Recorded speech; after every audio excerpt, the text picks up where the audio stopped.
안녕하세요. 저는 30 초반의 미혼 여성입니다.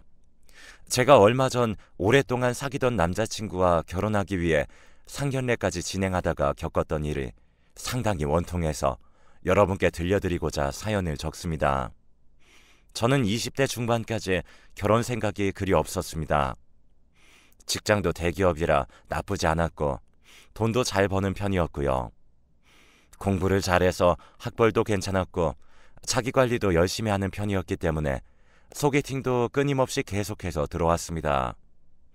그렇지만 남자에 대해 그리 관심은 없어서 남자친구가 있었던 시간은 그리 길지 않았어요.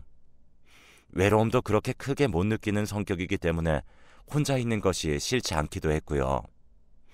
그런데 20대 중반이 살짝 지나자 친구들이 모두 결혼하거나 아니면 결혼을 약속하는 남자친구가 생기는 겁니다. 제 친구들 역시 저와 비슷한 성향이었고 직업도 비슷했는데 얼마 전까지는 그리 외롭지 않다고 했던 친구들이 거의 대부분 결혼 준비를 하고 있었어요.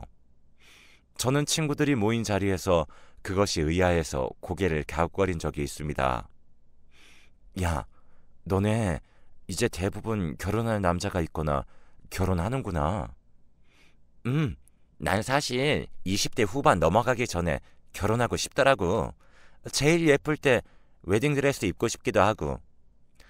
아, 신경 쓰는 것도 많다. 근데 사실이지. 뭐 이왕 결혼할 거면 한 살이라도 어릴 때 하는 게 자리 잡고 안정되는 데 걸리는 시간도 줄여줄 거고. 친구들이 한마디씩 하는데 그것도 그렇다 싶더라고요. 저는 그때까지 아무런 생각 없었는데 그때부터 조금씩 결혼에 대해 생각하게 되었습니다. 그래서 거의 대부분 거절하던 소개팅도 그때부터는 받아들여서 남자를 만나보기 시작했고요. 그때 소개팅했던 남자는 중견기업에 다니는 저보다 한 살 위의 남자로 사람이 조금 소극적이었지만 부드럽고 저에게 잘 맞춰주는 남자였어요. 외모도 그리 잘나지 않았지만 워낙 착하고 제 사정에 모두 맞춰주었기 때문에 저는 그에게 호감을 느껴서 이 정도라면 사귀어도 좋겠다는 생각을 했는데요.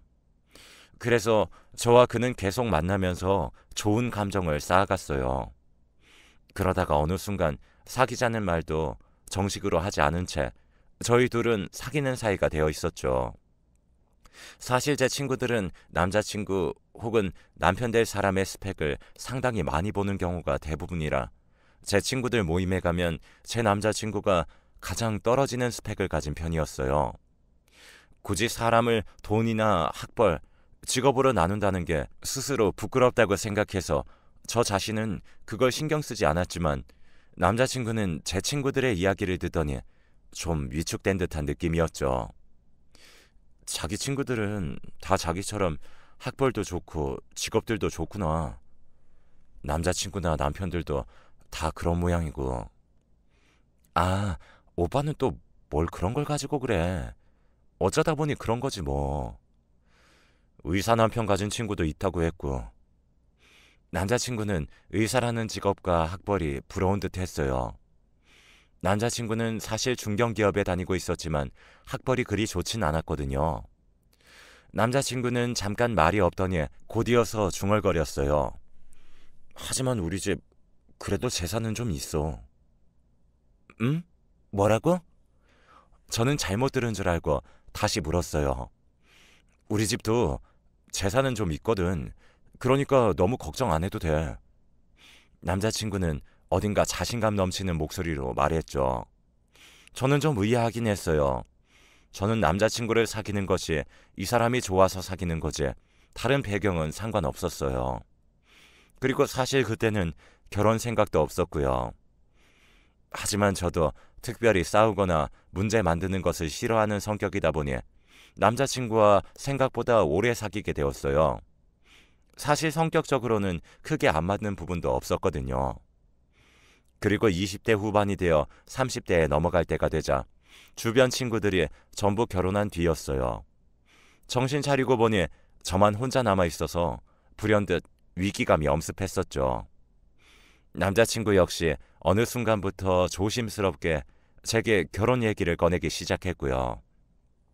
자기야, 우리 이제 결혼해야 하지 않을까? 그런데 선뜻 응 그러자 하는 대답이 안 나오더라고요. 제가 다소 망설이자 남자친구는 그럴 줄 알았다는 듯 한숨을 쉬었어요. 내가 스펙이 딸려서 그러지? 아니야. 그런 거 아니라는 거 잘 알면서 그래. 아니긴 뭐가 아니야. 걱정하지 마. 우리 집 재산 제법 많아서 아파트 한 채 정도는 해주실 수 있어. 남자친구는 자신감 있게 말했죠. 그때만큼 그가 자신 있게 말하는 모습을 보지 못했었던 것 같네요. 저는 재산 때문에 결혼하는 것도 아니었고 그저 남자친구가 저에게 잘 맞춰주었고 다정했기 때문에 결혼해도 괜찮을 거라고 생각했던 것뿐이었어요. 저는 그래서 며칠 뒤에 결혼하자고 답장을 보냈고 남자친구는 기뻐하면서 빨리 결혼 준비를 하자고 했죠.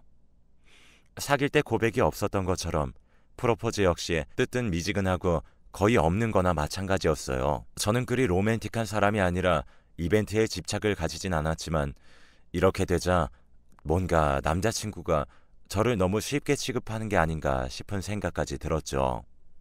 상견례 자리를 예약하면서도 그런 생각이 들었어요. 다음 주 주말? 그날 우리 아빠 친척분들 모임이 있으셔서 좀 곤란해. 자기야, 그건 다음으로 미루시면 안 되나? 아, 어떻게 미뤄? 어르신들이랑 보는 건데 벌써 몇 달 전에 잡힌 약속이란 말이야. 그래도 상견례가 먼저지. 딱 그날이 날이 좋거든. 우리 엄마 아빠는 그날 완전 시간 자유롭고. 그럼 이날로 하면 안 돼? 안 돼. 이날은 우리 엄마 친구분들이랑 골프 나가신다고 했어. 어처구니가 없어서 저는 잠깐 남자친구를 노려보았습니다. 아니, 그럼 어머니 골프를 미루시라고 해. 아니, 넌 어떻게 시어머니 될 분한테 그런 소리 하냐? 오빠가 장인어른 될 분한테 그런 소리 하는 건 괜찮고? 아니지. 그건 좀 경우가 다르지. 약속 미루는 거랑 예약된 골프 코스 미루는 거랑은 다르잖아. 뭐가 다른데? 어차피 상견례 하는 건데 천천히 미루면 되는 거잖아. 예약할 때 돈 먼저 내셨단 말이야. 좀 곤란하잖아. 아, 알았어. 그러면 그 다음 주로 하자. 됐지? 남자친구는 결혼 준비를 시작하면서 이전과는 다른 모습이 조금씩 드러났어요. 예전에는 100% 저에게 맞춰줬는데 제가 결혼을 승낙하고 준비가 진행되면서 점점 자기 위주로 말할 때가 많아졌죠. 그래도 저는 이왕 시작한 결혼 준비이니 트러블 없이 가고 싶어서 참았어요. 시어머니 되실 분을 처음 만난 건 사실 몇 년 전이었어요. 그때는 그저 사귀는 사이였을 뿐이라서 스쳐 지나며 만나서 웃으며 고개 숙여 인사한 것이 전부였는데 그때 받은 인상으로는 후덕하고 나쁘지 않은 분 같았어요. 시아버님 되실 분은 인상이 흐릿해서 기억이 잘 안 났고요. 아마 남자친구와 비슷한 인상인 것 같았죠. 두 분 다 인상이 나쁘지 않아서 앞으로 잘 지내보려고 기대에 찬 채로 상견례 날이 다가왔습니다. 상견례 날이 되어서 저와 부모님 그리고 남자친구와 남자친구 부모님이 만났어요. 그럭저럭 괜찮은 한식집에서 만난 것이라 조용했죠. 남자친구의 어머님께서는 시종일관 상냥하게 웃으셨고 아버님은 그리 말씀이 없으셨어요. 이 정도라면 시어머님 되실 분과도 잘 지낼 수 있겠다 싶어서 기분이 좋았죠. 하지만 상견례가 끝날 때쯤 남자친구의 어머님께서 그러셨어요. 아니, 난 우리 아들 너무 장가 보내기 아깝더라고요. 좀 더 우리 곁에서 살아주면 좋겠는데. 아, 오빠가 효자였나 봐요. 아무렴. 그래서 말인데 결혼하고도 우리 집에서 잠깐 살아주면 좋겠다는 생각을 해요. 내가 막 시집살이 시키거나 하는 성격은 절대 아니니까 너무 걱정하지 말고. 네? 제가 갑작스러운 말에 당황하자 남자친구가 자기 어머니 말씀 중간에 끼어들었어요. 아, 엄마, 지금 그런 말하기에는 너무 이르잖아. 지금 안 하면 언제 하니, 얘. 그런 소리 마세요. 나중에 해, 나중에. 어머님은 잠깐 투덜거리시다가 입을 다무셨어요. 그대로 상견례 자리는 끝이 났고 저는 조금 불길한 느낌을 가졌죠. 설마 아까 말씀은 그냥 해본 말씀이겠지 생각하면서도 불안감이 들었는데요. 그래도 남자친구가 중간에서 잘 끼어들어 마무리되었으니 앞으로도 그럴 거라고 마음을 다독였어요. 상견례가 끝난 후 저희 엄마 아빠는 고개를 갸웃거리셨어요. 왜요? 글쎄, 안사도는 좀 지내기 힘든 분 같더구나. 아빠는 망설이다가 말씀하셨죠. 저는 합가 말씀만 빼면 어머님 인상이 괜찮았었기 때문에 아빠의 말씀이 좀 의외였어요. 엄마도 아빠의 말씀에 고개를 끄덕이셨고 저는 이해할 수 없었지만 생각이 좀 많아졌어요. 그리고 상견례 날 이후로 어머니께서는 저에게 집으로 오라는 말씀이 많아지셨어요. 처음 간 날 저한테는 아무것도 시키지 않고 어머님이 직접 과일을 깎아 저에게 주시니 황송해서 몸둘 바를 몰랐어요. 연세 많으신 어르신이 직접 일하시는데 젊은 제가 앉아있는 것이 죄송스러웠어요. 하지만 이러면 당연히 남자친구가 나서서 직접 과일을 깎거나 했을 텐데 남자친구는 아무것도 하지 않은 채로 과일도 귀찮다는 듯 대충대충 먹고 내버려 뒀어요. 오빠, 자기가 먹은 건 다 먹어야지. 제가 남자친구한테 눈치를 줬지만 끄떡도 안 하더군요. 어머님은 괜찮다는 듯 손을 흔드셨어요. 아니다. 제가 원래 입이 좀 짧아. 원래 저러니까 네가 이해해라. 원래요? 그래. 집에서는 항상 그런단다. 밖에서는 이제 어른이 되었으니 티를 안 내는 거지. 집에서야 내 아들이니까. 어머님은 사랑스럽다는 듯 남자친구를 바라보았고 저는 뭔가 이상한 낌새를 느꼈어요. 말없이 과일만 먹고 있는데 어머님이 그러시더군요. 예, 지난번에 말했던 거 생각해봤니? 네? 어떤 거 말씀하시는 거예요? 합가 말이다. 저는 깜짝 놀라서 남자친구를 바라보았어요. 빨리 지난번처럼 끼어들어 막아달라는 것이었는데 남자친구는 슬쩍 눈을 돌리기만 할 뿐 꺼낼 생각이 없어 보였어요. 어머님은 과도를 내려놓고 막힘없이 마치 준비한 듯이 말씀하셨죠.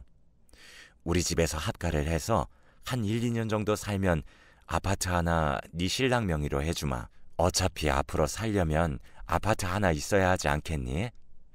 어머님은 아주 큰 은혜를 베푸시는 것처럼 말씀하셨죠. 우리 집이 그리 쪼달리게 살진 않았어.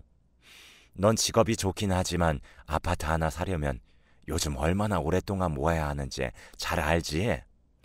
20평짜리 아파트라도 너 50 되기 전까진 꿈도 못 꿀 거다.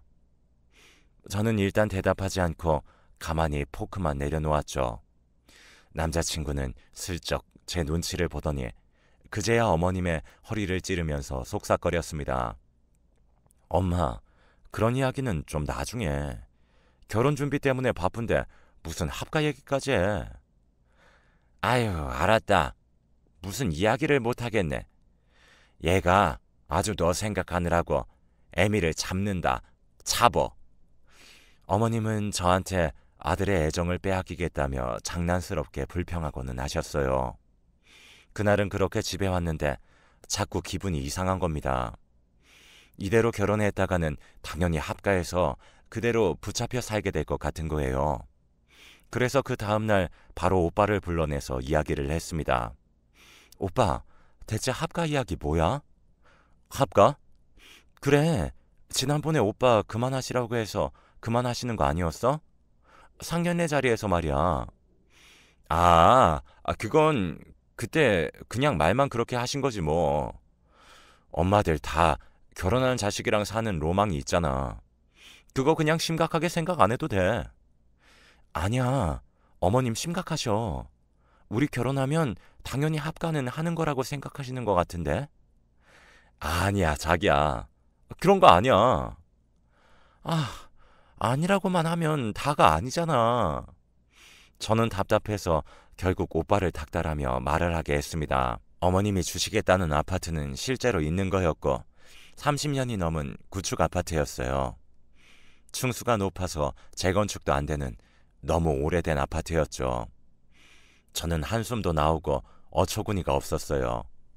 아니, 어떤 아파트인지 그런 것보다는 재산을 미끼로 자식을 구속하려는 게 어이가 없었죠. 오빠, 어머님께 다시 합가 이야기 안 꺼내시게 좀 잘 말씀드려. 자기야. 그런데 우리 진짜 우리 부모님이랑 같이 살면 안 될까? 뭐, 뭐? 뭐 그렇잖아. 신혼 초기에는 생활비도 줄일 겸 부모님이랑 같이 살면 아파트 월세도 안 나가고 우리 엄마한테 음식하고 살림도 배우고 그러면 좋지 않아? 지금 진심이야? 사실 한 2년 정도만 참고 살면 아파트도 공짜로 얻고 일석이조인데 뭐. 엄마가 저렇게 제안하신 것도 다 트임분이라서 저렇게 명령적으로 말씀 안 하시고 제안하신 건데. 오빠는 사태의 심각성도 모른 채로 계속 떠들었습니다. 자세히 들어보니 오빠는 이미 합가 쪽으로 마음이 기울어 있는 모양이더군요. 저는 어이가 없어서 오빠의 말을 잘랐어요. 잠깐만.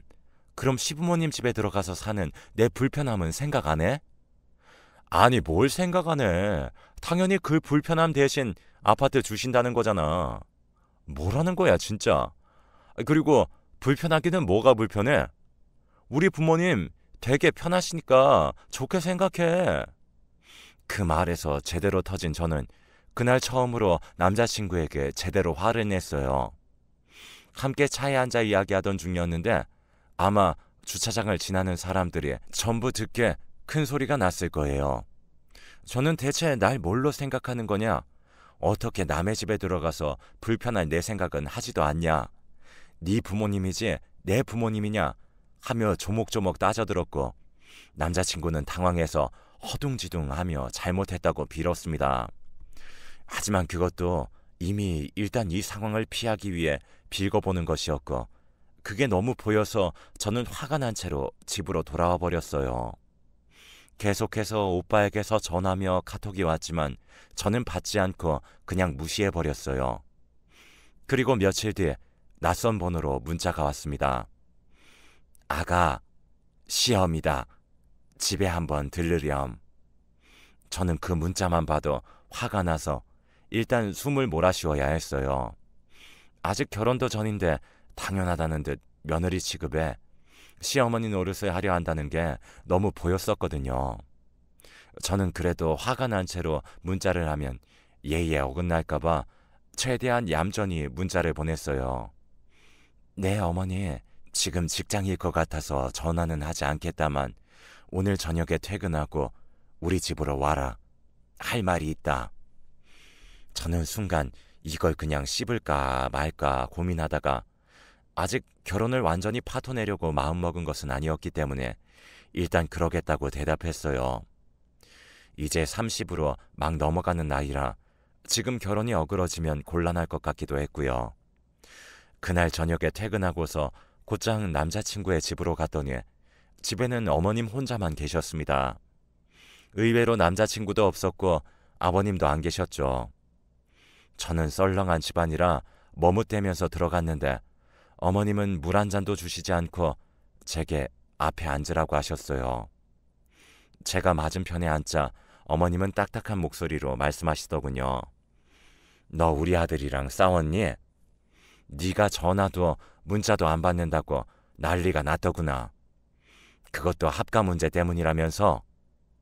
저는 순간 당황해서 숨이 턱 막혔어요. 아니, 그걸 지금 어머님께 곧바로 말했다는 말인가? 그것도 저와 싸워서 제가 연락 안 받는 것까지 말하면서 믿어지지가 않았는데 현실이었죠.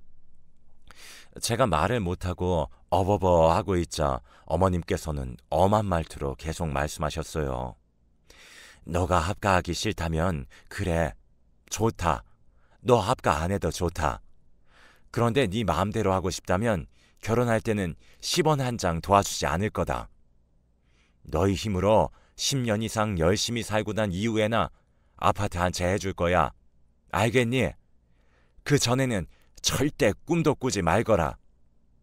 저는 너무 당황스러워 말을 더 이을 수가 없었어요. 아니, 애초에 아파트를 욕심낸 적도 없었고 딱히 가지고 싶지도 않았어요. 저도 그리 잘 싸우거나 야무진 편이 아니라서 그날은 너무 당혹스러운 채로 집으로 돌아왔어요. 오는 길에 생각하니 너무 화가 나서 남자친구에게 전화해서 불렀죠. 이제 이건 결혼하는 문제가 아니라는 생각이 들더군요. 이 결혼은 계속되면 제가 오히려 평생 불행해지겠구나라는 예감이 강하게 들었습니다. 처음에는 바빠서 못 온다며 버티던 남자친구는 지금 이대로 이별 통보를 받겠냐는 제 말에 급하게 저희 아파트 밑으로 달려왔어요. 그리 긴 시간이 걸리지 않은 걸 보니 회사에 있던 게 아닌 모양이더군요. 오늘 어머님이 나 부르셨어. 알고 있지? 엄마가? 난 몰랐어. 몰랐다고. 저는 어처구니가 없었어요. 속일 걸 속여야지. 미주알, 고주알, 우리 사이에 있던 이야기를 다 풀어놓고 저를 부를 줄 몰랐다니 정말 말도 안 되는 소리였죠. 제가 노려보자 남자친구는 우물쭈물하면서 고개를 푹 숙였어요. 아니 근데 엄마가 너한테 할 말이 있다고는 했어. 결혼 전에 이런 문제는 확실히 해야 한다고. 그래서 날 불러서 그렇게 대놓고 합가 안 하면 10원 한 장도 못 주겠다고 하신 거야? 우리 엄마 말투가 좀 그래서 그렇지 그런 뜻은 아니었을 거야. 너무 그렇게 생각하지 마. 그때 정말 최종적으로 깨달았어요. 이 결혼은 하면 안 되는 거구나 하고요. 저는 남자친구를 가만히 보다가 커플링을 빼서 건네줬어요. 이게 뭐야? 아직 혼인을 공식적으로 약속한 것도 아니지만 파혼이야. 뭐? 남자친구가 놀라서 눈이 왕방울만해진 채로 제게 매달렸어요. 아, 무슨 소리야 그게 갑자기. 엄마가 아파트도 주신다는데 왜? 그까짓 아파트 우리 부모님한테 달라고 해서 나 혼자 살 테니까 파혼이야. 이제 각자 갈 길 가자. 자기야, 지금 화가 나서 이렇게 말하는 거야? 나중에 후회할지 몰라. 다시 생각해봐. 후회 안 해. 후회할 거라면 애초에 오빠랑 사귄 것밖에 없어. 저는 짜증이 나서 남자친구의 손을 치워버리고 집으로 들어와 버렸습니다. 남자친구는 아파트 밑에서 계속 울고불고 난리를 쳤지만 저는 신경 쓰지 않고 커튼을 치고 자버렸죠. 다음 날이 되자 카톡과 문자창은 온통 난리였고 부재중 전화도 수십 통이 와 있었습니다. 남자친구의 전화번호는 물론 어머님의 전화번호도 있었어요. 퇴근할 무렵 사무실 앞에서 남자친구가 기다리고 서 있었어요. 저는 모른 척하고 그냥 지나치려는데 남자친구가 쫓아오며 말을 붙였어요. 자기야, 내가 미안해. 난 진짜 이렇게 해도 괜찮을 줄 알았어. 뭐가? 합가 말이야. 난 원래 결혼 이렇게 하는 거라는 엄마 말 믿은 죄밖에 없어. 진짜야. 그 와중에도 잘못을 부모님께 떠미는 전 남자친구의 모습에 웃음이 났죠. 정말 이 인간과 결혼 안 하게 된 게 천만 다행이구나 싶었어요. 그때 소름 끼치게도 어머님이 남자친구 옆에 나타났어요. 저는 제 눈을 의심했어요. 어머님은 화가 잔뜩 난 얼굴로 얼굴을 잔뜩 찡그리고서 제 앞에 나타나서 소리를 지르셨어요. 너는 대체 어떻게 된 애니? 어떻게 어른이 연락하는데 아무런 대답을 안 해? 세상에. 여기까지. 여긴 제 직장 앞이었어요. 어머님은 아무런 수치심도 없다는 듯이 사람들이 다 쳐다보도록 크게 소리를 지르기 시작했죠. 시어미가 합가하자는 게 그렇게도 듣기 싫어? 아니 대체 무슨 애가 이래? 이제 파혼했으니 제 시어머니 아니세요. 뭐? 누구 마음대로 파혼을 하니? 어쩜 애가 너는 경우들이 이렇게나 없어? 소리 그만 지르세요. 네 부모가 너 이렇게 가르쳤니? 어떻게 가정교육이 이따위야? 전 남자친구 어머님이 소리를 지르는데 부모님까지 건드리는 말에 이성이 나가더군요.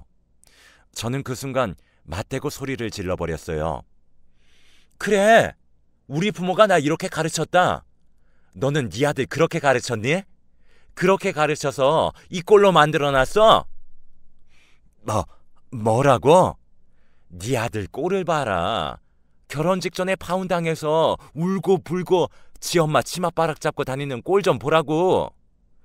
와, 전 남자친구 어머님은 그대로 하얗게 질려 뒷목을 잡고 비틀거렸어요. 남자친구였던 사람이 어머님을 붙잡고 황급히 부축했지만 저는 쌩하게 뒤돌아서 지나가 버렸죠. 뒤에서 그 남자가 지르는 소리가 들려왔어요. 야! 그래도 시어머니 될 뻔한 사람인데 그렇게 해야 했어? 속도 터지고 어처구니 없고 정말 세상에 정이란 정은 다 집 나가는 소리였어요. 저는 더 이상 듣기 싫어서 그냥 직장 동료의 차를 얻어 타고 곧장 집으로 와버렸죠. 부모님이 무슨 일이냐고 걱정하시기에 저는 이제 결혼 안 하게 되었다고 자초지종을 간략하게만 말씀드린 후 저쪽에서 전화가 와도 받지 말라고 말씀드렸어요. 예상대로 저쪽 집에서는 온갖 전화를 이용해 저희 집 쪽으로 불이 나게 연락을 해댔죠. 남자친구도 거의 매일 와서 우는 소리를 하다가 유도 선수인 제 남동생이 쫓아나가서 그만하라고 한 뒤에야 나타나지 않았어요. 한참이나 그런 연락이 이어지다가 시간이 지나자 점차 사라졌어요. 아는 사람에게 건너 듣기로는 전 남자친구는 직장에서도 그리 중요하지 않은 부서의 직무였고 원래 계약직이었다가 운이 좋게 연조를 타고 전환되어 들어간 케이스였다고 하더라고요. 그런데 그 연줄이었던 사람이 다른 곳으로 이직을 해버려서 끈떨어진 연이 되어버렸고 그 이후 직장에서도 잘렸다고 들었습니다. 일도 잘 못해서 민폐였기 때문에 직장 사람들이 전 남자친구가 잘린 후 모두들 속 시원해했다고 하더군요. 저는 지금도 궁금하더라고요. 대체 무슨 생각으로 재산을 미끼로 자식을 그리고 아직 결혼하지도 않은 며느리감 될 여자를 구속하려고 한 걸까? 서울 아파트 한 채? 물론 금액적으로 크겠죠. 하지만 저희 집도 상당히 금전적으로 여유가 있는 편이라 제가 해달라고 한다면 한 채 정도는 해줄 수 있는 집이거든요. 그런 남편의 그런 시어머니라면 차라리 그 아파트 친정에서 받아서 혼자 살고 말겠어요. 이렇게 제가 20 후반부터 갓 30이 될 때까지 결혼 약속과 파혼까지 겪었던 이야기가 끝났습니다. 설마 요즘 이런 시어머니가 이런 남자가 있냐고 싶으실지 몰라요. 하지만 여전히 아직도 이런 분들이 제법 있는 모양입니다. 저도 설마 이렇게까지 황당한 사람들을 제가 만나서 결혼 이야기까지 나누게 될 줄은 전혀 몰랐으니까요. 이렇게 먼저 고생한 제 이야기가 여러분의 앞길에 도움이 되기를 바라면서 제 사연을 이만 줄이겠습니다.